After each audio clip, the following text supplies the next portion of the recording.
Eu amo a rua, e as ruas da cidade do Rio de Janeiro sempre foram terreiros de encontros improváveis. A rua faz o indivíduo, faz as celebridades e as revoltas.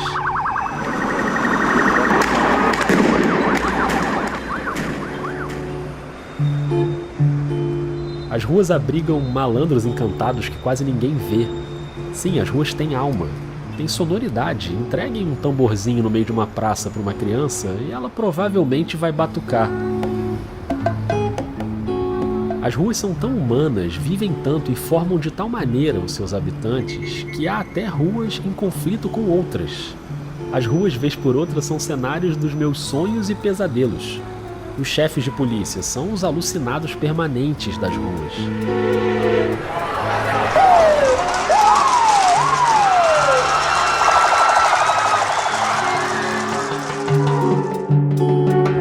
Os presidentes da república, os reis, os papas, no pavor de uma surpresa da rua, a bomba, a revolta.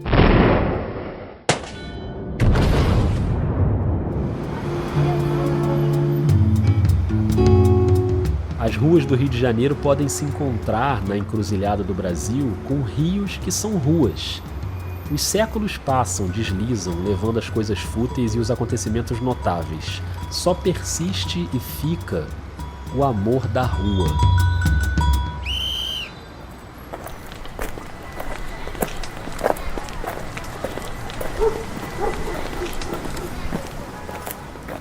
Oi, tudo bem?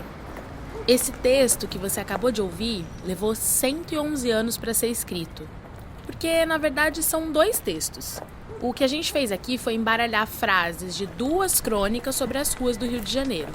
São 2 livros diferentes, separados por mais de um século. Um é de 1908, A Alma Encantadora das Ruas, do jornalista João do Rio. E o outro é de 2019, O Corpo Encantado das Ruas, do escritor e historiador Luiz Antônio Simas. O diálogo entre eles é tão vivo que, olha, eu duvido você identificar quem é quem nessa mistura de frases. Faz o teste, depois volta lá para escutar de novo. Mas antes, deixa eu te contar para onde a gente vai hoje.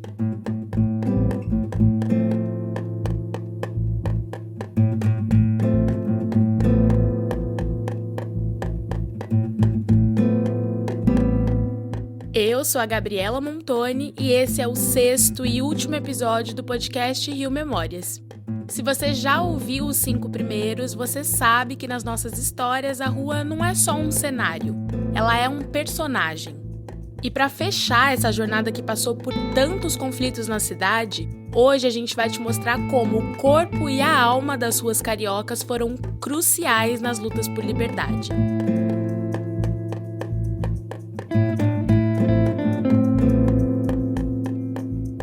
E a gente vai viajar em boa companhia, viu? O João do Rio não tem como entrevistar, né? 2021, inclusive, é o ano do centenário da morte dele. Alô? Mas olha quem tá chegando aí. Opa, tá dando pra ouvir? Tá dando pra ouvir sim, tudo certo. Tá, joia. O próprio Luiz Antônio Simas é quem vai ajudar a gente nessa viagem. Tá, deixa eu fechar a porta aqui só porque o cachorro tá... Pera aí. Tranquilo, Simas, fica à vontade. Nosso tema hoje tem muito a ver com seu livro. A rua é, na história da cidade, na construção da civilização carioca, a rua é mais do que o cenário. A rua é uma protagonista, porque ela interage com as pessoas o tempo todo. No caso da nossa série, como a gente trata de conflitos, protestos, manifestações, essa visão do Simas se encaixa muito bem. Uma visão sobre cidadania. O Brasil é um projeto excludente. O Brasil é um projeto oligárquico. O Brasil é um projeto de exercício da cidadania limitado. Então, se a gente pensa a cidadania do ponto de vista institucional, eu estou falando de parlamento, eu estou falando de direito a voto, eu estou falando de ingresso na escola, na universidade, no mercado formal de trabalho. Essa cidadania formal, ela foi negada para a grande maioria dos brasileiros e brasileiras. Acontece que ser cidadão é exercer a cidade como pertencimento, se a gente quebrar aquela concepção de cidadania que é típica de um certo pensamento liberal. Então, exercer cidadania é praticar a cidade. E é no chão da cidade que essa cidadania é conquistada. Então, aqui, a cidadania foi exercida nas brechas do poder instituído e, muitas vezes, inclusive, contra e tensionando esse poder instituído.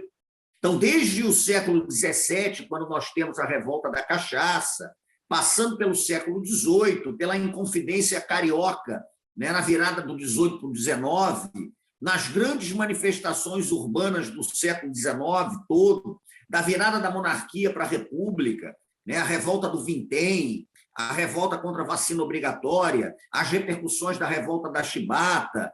Você está reconhecendo essas revoltas, né? Elas estão nos episódios anteriores. Mas a gente guardou algumas bem especiais para hoje. A questão da Sabina das Laranjas e o tensionamento ligado à proclamação da República, o desfile das grandes sociedades que levantavam a bandeira da abolição da escravatura na década de 1880, né? As diversas manifestações que combateram o regime autoritário, a ditadura civil, empresarial, militar instaurada, o golpe de 64. Todas essas que o Simas citou agora, a gente vai visitar nesse episódio final. Então, a rua é esse espaço de tensionamento urbano, mas, ao mesmo tempo, é um espaço de exercício da cidadania. Nossa viagem para o passado hoje tem duas grandes escalas. A primeira é no fim do século XIX, com o movimento abolicionista ocupando os teatros e ganhando as ruas. Depois, a gente pula para a segunda metade do século XX, para lembrar a resistência contra a ditadura e a campanha por eleições diretas. Daqui a pouquinho eu te chamo de volta, Simas, pode ser? Pode ser, claro. Então tá combinado. Você, ouvinte, ajeita aí o seu fone que o nosso ponto de partida é um lugar que a gente já visitou aqui no Rio Memórias. Eu quero ver se você vai lembrar.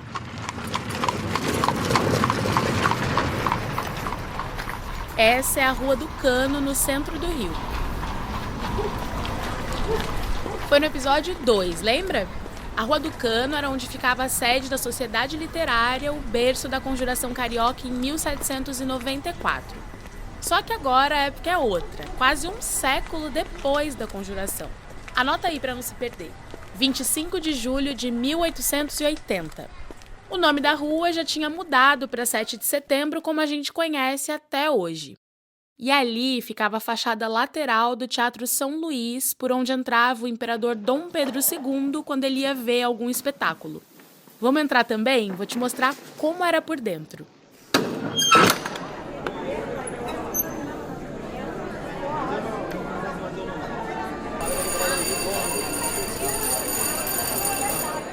O São Luís é um dos teatros mais importantes dessa época. São 294 poltronas numeradas, 34 camarotes e ali, à direita do palco, fica a tribuna imperial, toda dourada, cheia de pompa. Mas naquele domingo ela estava vazia, até porque não era exatamente dia de ópera. Era o dia da primeira conferência emancipadora.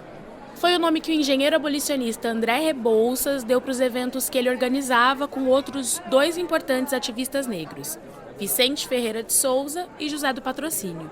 A ideia era convencer a opinião pública sobre a urgência da abolição e, ao mesmo tempo, arrecadar dinheiro para comprar alforrias e libertar pessoas escravizadas. Nessa conferência do dia 25 de julho, aconteceu uma coisa que depois se tornaria frequente. Um escravizado foi libertado ali mesmo, em cima do palco, sob aplausos da plateia.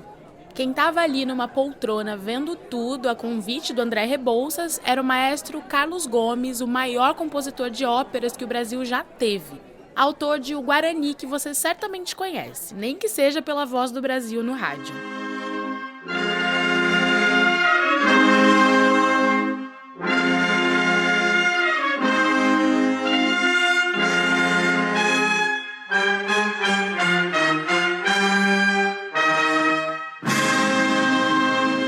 Na conferência seguinte, em agosto, o próprio maestro subiu ao palco e libertou uma escravizada de sua propriedade.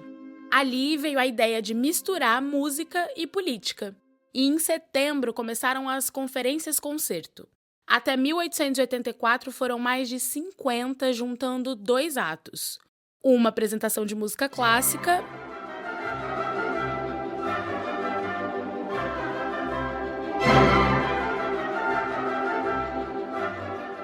discurso abolicionista do Vicente de Souza ou do José do Patrocínio, eles se revezavam.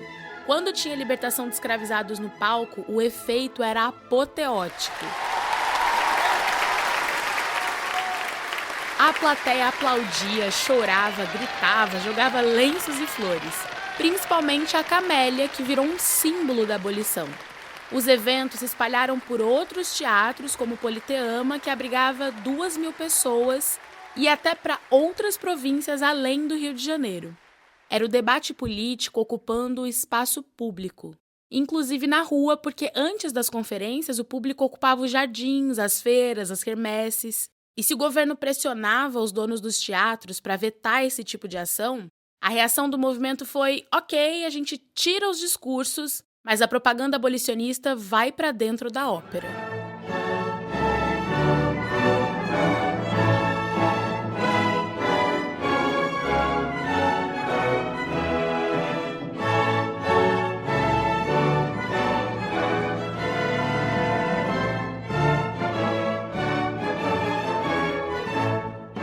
Em 10 de agosto de 1886, a diva soprano russa Nadina Bulissiov estrelou no Rio de Janeiro a ópera Aida, de Verdi. E em vez dos presentes tradicionais que as cantoras recebiam, como as joias caríssimas, ela pediu que os abastados usassem o dinheiro para financiar cartas de alforria.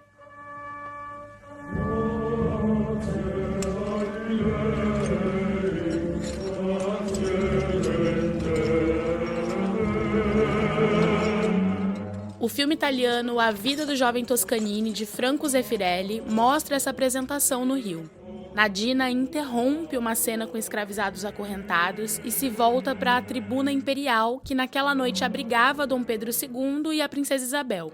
Ela faz um discurso pela abolição e, em cima do palco, entrega as cartas de alforria, abraça e beija as mulheres libertas. A revista Ilustrada relatou aquela noite com uma ilustração de Angelo Agostini e um longo texto. Ouve só esse trechinho. A ovação que o público lhe fez no terceiro ato foi deveras grandiosa. O nosso colega José do Patrocínio, assim como uma grande comissão de senhoras e as escravas que iam receber de Nadina o batismo da liberdade, foram recebidos com uma salva de palmas.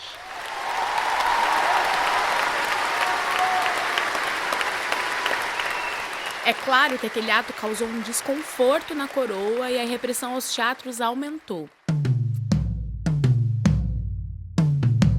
Foi aí que o movimento deu uma guinada de vez para as ruas, com imagens bem mais fortes do que uma camélia. Os desfiles da Confederação Abolicionista carregavam e exibiam jovens negros que tinham sofrido castigos físicos. A estratégia era esfregar nos olhos da corte a crueldade da escravidão. A brutalidade exposta teve efeito e apressou a agenda parlamentar. A pressão ficou insustentável.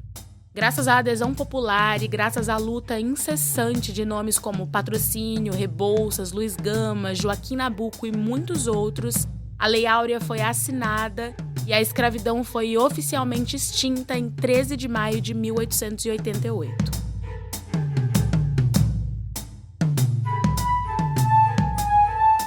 Na alma da lei foi assim. No corpo das ruas, a história é outra. Se a herança da escravidão está aqui entre nós até os dias de hoje, imagina naqueles primeiros anos depois da abolição. Eu vou chamar o Simas de volta para te contar o que foram as Laranjas da Sabina em 1889. Um caso que reforça o papel da rua como personagem histórico. Sabina das Laranjas, que alguns dizem que não era exatamente a Sabina, pode ter sido uma negra chamada Geralda, enfim, mas isso é o de menos. Mas era um caso clássico daquela descendente de africanas e africanos que montava o seu tabuleiro na rua para vender fruta doce ou comida, sobretudo ligada à culinária do dendê, que era muito frequente entre os descendentes de africanos. O que, inclusive, quebra o lugar comum sobre o papel da mulher nas ruas. Tem uma certa versão sobre a história do Rio de Janeiro que eu discordo muito, que é a versão de que a rua foi o espaço praticado pelo homem, enquanto a casa era o espaço dedicado, era o espaço praticado pela mulher. Mas esse senso comum ele só é válido se a gente considerar a burguesia carioca. Então, se a gente pensar na perspectiva da mulher burguesa, tudo bem, o espaço dela é a casa. Mas se você pensa, por exemplo, nas mulheres que são descendentes das africanas e africanos que vieram para cá, elas sempre estiveram na rua, sobretudo a partir da comida de rua, dos tabuleiros de rua, que é, inclusive, algo muito frequente nas civilizações africanas. Então, a tia Ciata tinha um tabuleiro de doces na esquina da 7 de setembro com a Uruguaiana. Olha 7 de setembro aí de novo. Tem muita história nessa rua. Tia Amélia, tia Prisciliana de Santa Amaro, né? Tia Amélia era a mãe de Donga, tia Prisciliana, a mãe de João da Baiana, tinham seus tabuleiros de comida. E um belo dia, mais especificamente 22 de julho de 1889, pouco mais de um ano após a assinatura da Lei Áurea, a Sabina estava ali vendendo as suas laranjas num tabuleiro no Largo da Misericórdia, bem em frente à Escola de Medicina.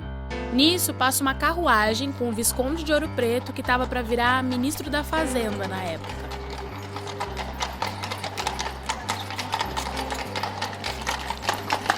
Os estudantes que estavam por ali não pensaram duas vezes. Pegaram as laranjas no tabuleiro da Sabina e começaram a arremessar na carruagem do Visconde.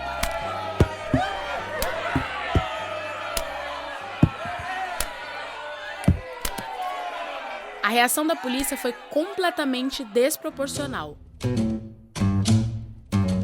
O jornal O País até publicou uns versinhos irônicos retratando o que aconteceu. Ouve só.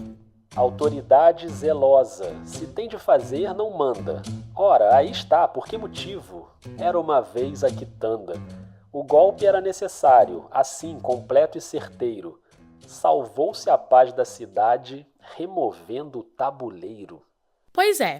A punição não foi para os estudantes brancos, bem vestidos, que jogaram as laranjas. Foi para Sabina, que não tinha nada a ver com a história. O subdelegado de polícia resolve punir ela, né? E aí apreende as laranjas, o tabuleiro, proíbe tudo isso. Só que os estudantes tinham aspirações republicanas, e vale lembrar que isso acontece há menos de 4 meses da proclamação da República. Então, a truculência do governo inspira um protesto pacífico e debochado daqueles alunos.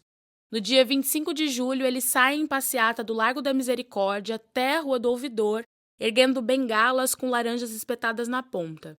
Na frente do cortejo, um estandarte segurava uma coroa feita com bananas e os escritos: ao subdelegado do 1º Distrito da Freguesia de São José oferece a Escola de Medicina ao exterminador das laranjas. Houve uma mobilização do movimento republicano, inclusive, que transcendeu os estudantes e que transformou aquilo num ato contra a monarquia e pela República.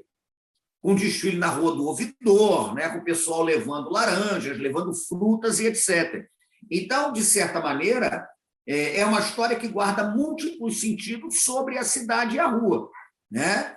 A presença das sociabilidades construídas em torno dos tabuleiros de comida, a presença das mulheres, as tias do samba, ligadas aos candomblés, e que montavam seus tabuleiros nessas ruas, né?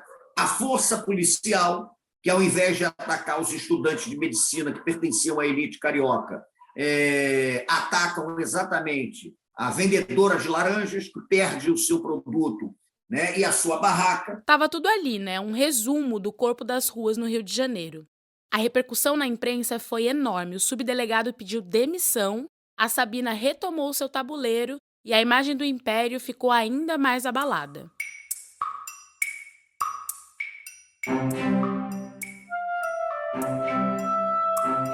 Oi, a Gabriela já volta, mas só pra te avisar que a história da Sabina tá no livro do Luiz Antônio Simas e a gente também já falou aqui do livro do João do Rio, então se você gosta de livro e de podcast, o Rio Memórias tem uma dica pra você.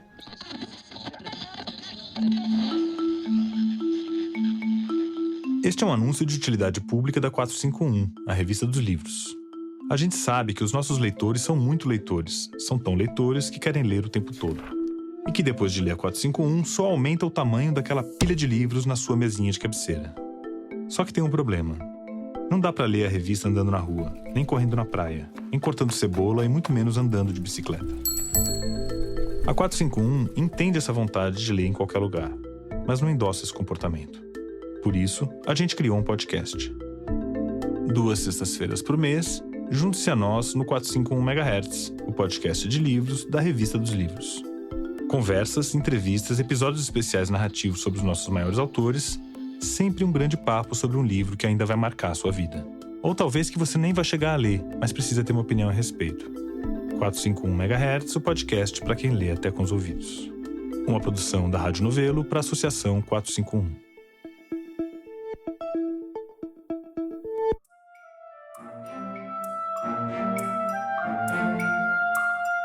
Aproveitando o gancho, anota aí mais 2 sugestões de livros sobre os temas desse episódio.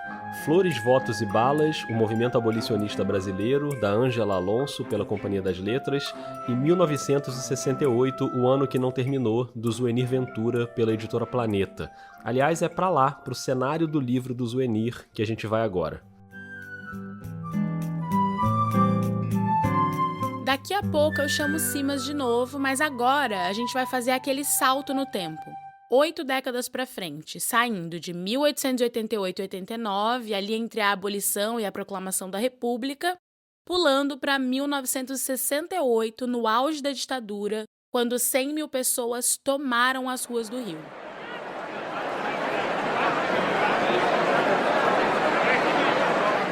Você lembra que ainda há pouco eu citei o maestro Carlos Gomes, nos concertos abolicionistas? Pois é, agora a gente está em frente à estátua em homenagem a ele na Cinelândia, no dia 26 de junho de 68. E tem gente pendurada na estátua porque as ruas estão lotadas com o povo protestando contra a ditadura civil-militar. Antes de chegar nesse dia, eu vou só recuar um pouquinho. 2 meses, para 28 de março.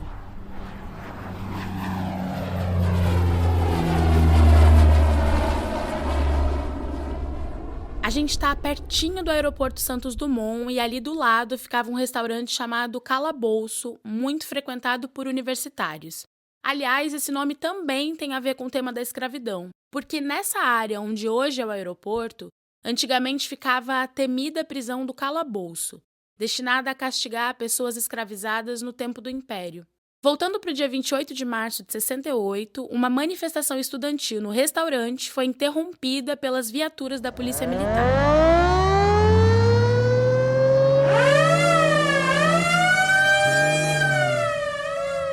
Cercados e acuados, os estudantes atiraram pedras e a polícia respondeu com tiros de metralhadora.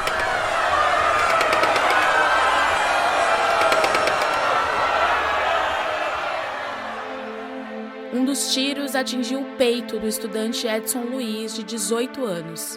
Ele foi levado pelos colegas até a Santa Casa de Misericórdia, ali perto do restaurante, mas não resistiu.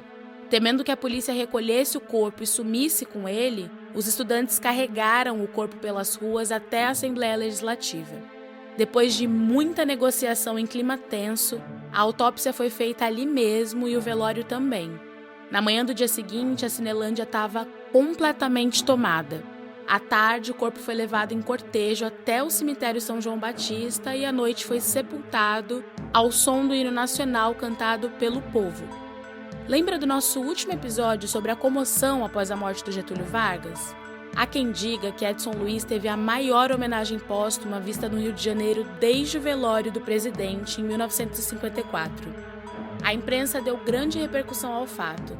A revista O Cruzeiro cobrou uma reação no editorial de 13 de abril de 68. Morreu um rapaz que podia ser nosso filho. Tinha 18 anos. Podia ser nosso filho. Nós todos temos uma parcela de culpa na sua morte. Eles não são desordeiros, nem vadios, nem subversivos. Eles são nossos filhos. Lembremo-nos disto e façamos alguma coisa em nome disto, antes que outra bala atinja o coração de um rapaz de 18 anos.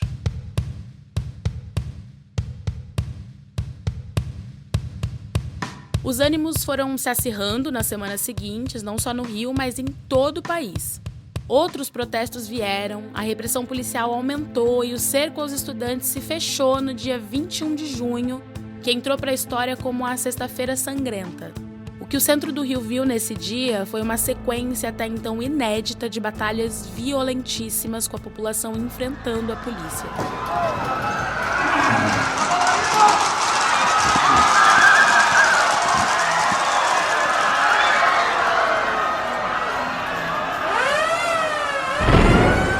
Nas ruas, as pessoas atiravam paus e pedras nos agentes da repressão. Do alto dos prédios eram arremessados vasos, cinzeiros, garrafas, cadeiras.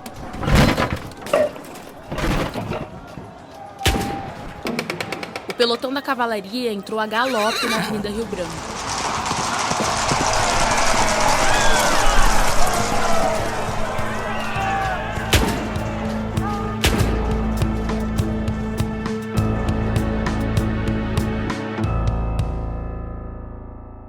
O saldo daquele dia: 4 mortos, incluindo um soldado da PM atingido por um tijolo lançado de um edifício, 23 populares baleados, 15 espancados, 35 policiais feridos, quase 1.000 pessoas presas. Menos de uma semana depois da Sexta-feira Sangrenta, veio uma quarta-feira histórica. Percebendo a capacidade de mobilização do movimento estudantil, o governo recua e permite a realização de uma passeata pacífica no dia 26 de junho.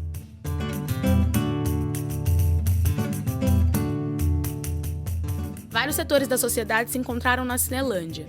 Os estudantes, a classe artística, os intelectuais, os jornalistas, os religiosos. Você que está ouvindo agora, depois busca na internet as fotos clássicas do Evandro Teixeira, do Jornal do Brasil. Você vai encontrar gente da música, como Caetano Veloso, Gilberto Gil, Chico Buarque, escritores como Clarice Lispector e Fernando Sabino, atores como Paulo Autran, Odete Lara e Tônia Carreiro, enfim, a nata da cultura brasileira. E tem também as imagens abertas com a multidão preenchendo as ruas e erguendo as faixas "Abaixo a ditadura, o povo no poder". Em cada esquina tinha alguém discursando. A gente precisa ficar sabendo de uma vez por todas que eles sempre vão apelar para a violência. E ai de nós, se nós não nos prepararmos para essa violência. Esse é o Vladimir Palmeira, um alagoano que tinha chegado ao Rio de Janeiro com 6 anos e ali, aos 23, era o líder do movimento estudantil e um dos principais organizadores da passeata. Ele sabia que a repressão podia ser violenta, mas também sabia a importância de agir com inteligência. Assim, ele subiu as escadarias da Assembleia Legislativa para fazer seu primeiro discurso.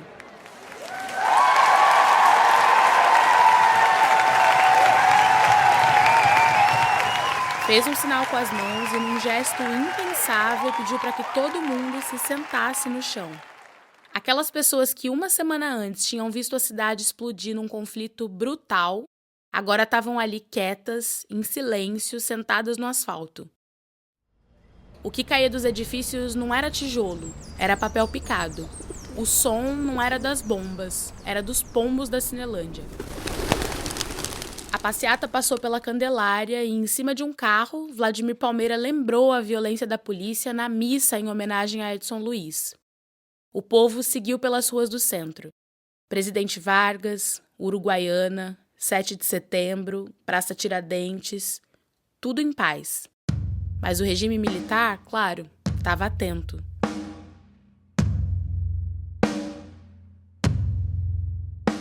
Nos meses seguintes, o clima foi ficando mais tenso até que, em 13 de dezembro daquele ano, a ditadura cometeu seu ato mais radical, a assinatura do Ato Institucional número 5, o AI-5. Os anos seguintes, como você sabe, foram de chumbo, e a luta pela democracia precisou subir o volume.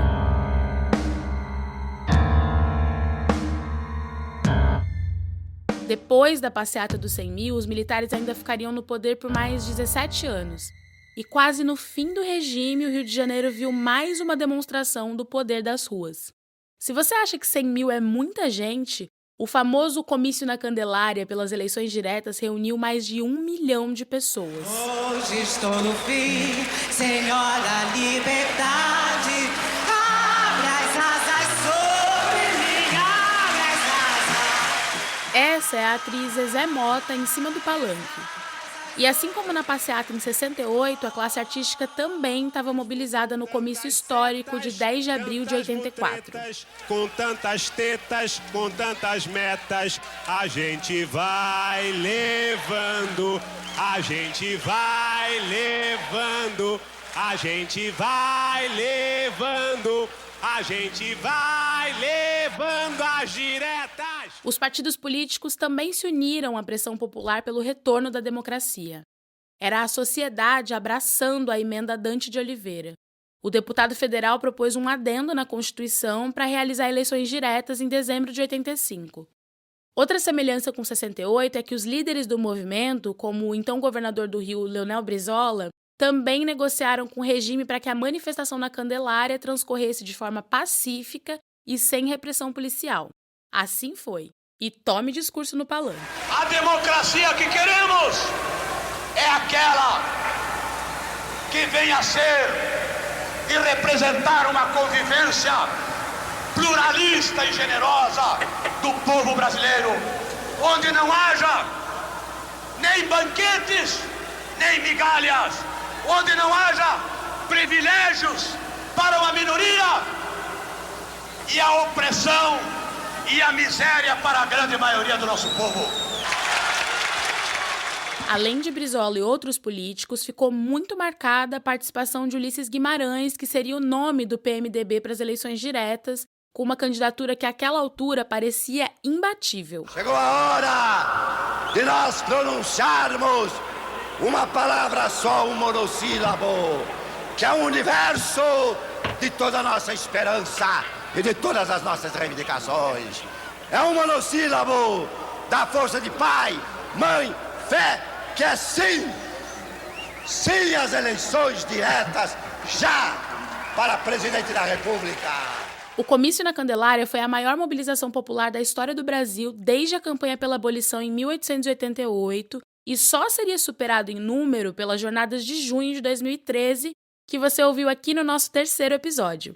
O clima daquela noite era de festa e esperança, com todos cantando juntos o hino nacional.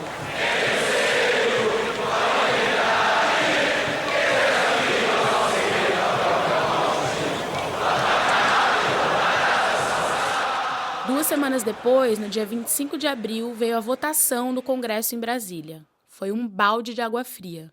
A proposta foi rejeitada pela Câmara. Deixa assim de ser submetida ao Senado. A mesa quer silêncio.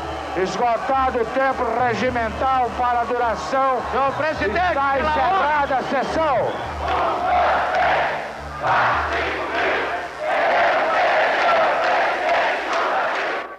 Com a emenda Dante de Oliveira rejeitada na Câmara, o PMDB se manteve na eleição indireta em 85, mas não com Ulisses, e sim com Tancredo Neves, que acabaria sendo o primeiro presidente civil após 21 anos de militares no poder. Tancredo nem chegou a tomar posse. Morreu antes, em abril de 85. E quem assumiu foi o vice, José Sarney, político que esteve por quase 20 anos na Arena, o partido que deu sustentação à ditadura. Ali começa uma outra história da política brasileira, mas essa fica para outro dia.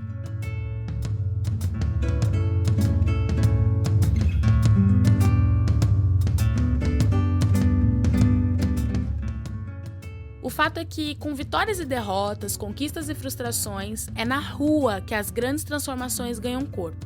A rua é a grande protagonista dessa cidade. Tá de volta o Luiz Antônio Simas para a gente arredondar a nossa reflexão.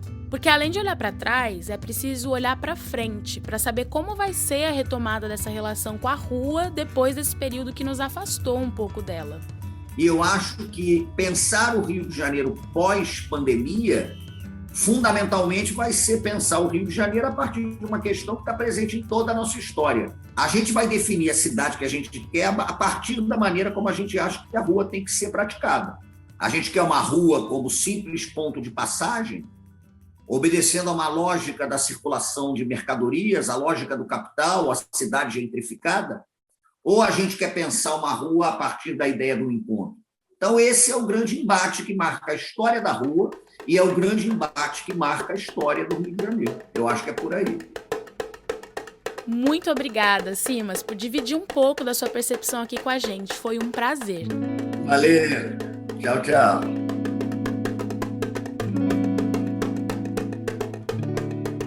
Obrigada também a você que acompanhou essa jornada por conflitos históricos aqui no podcast Rio Memórias. Eu sou a Gabriela Montoni e quero muito saber o que você achou. Comenta lá no Instagram, @RioMemórias.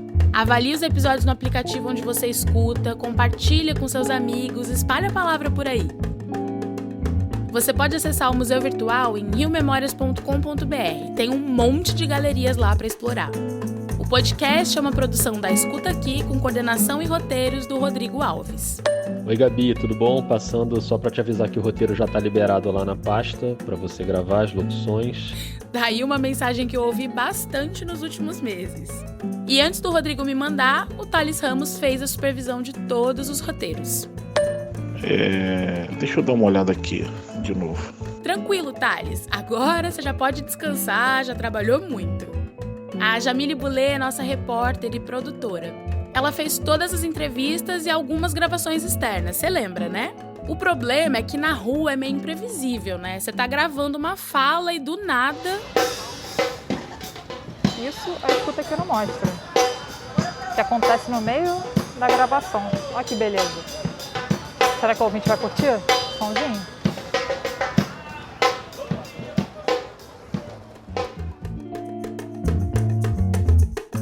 Quem pega todos esses áudios e faz a mágica acontecer é a Clara Costa, nossa editora. Foi ela que recriou os sons de cada época. Agora imagina quando a única referência é tipo a foto de um navio. Né, igual quando a gente teve as fotos do encoraçado, assim, já deu pra entender que era uma coisa de porte gigantesco, né? Aí dava pra pesar no som, assim.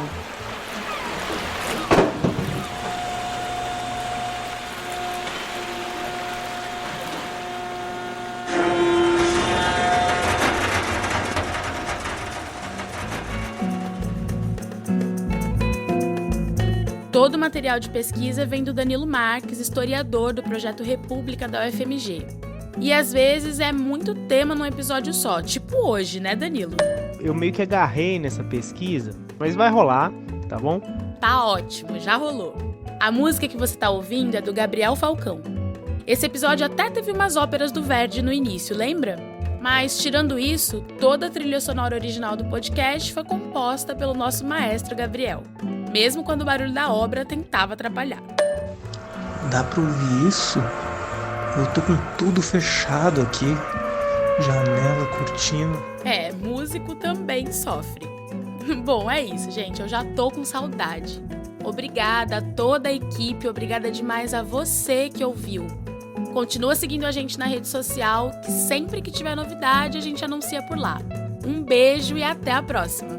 O Rio Memórias é patrocinado pelo Ministério do Turismo, Prefeitura da cidade do Rio de Janeiro, Secretaria Municipal de Cultura, pelas empresas Norsul e Casnar Leonardos, por meio da Lei de Incentivo à Cultura, e pelo Banco BTG Pactual, Adam Capital e Concremate, por meio da Lei Municipal de Incentivo à Cultura, Lei do ISS. Obrigado e até a próxima.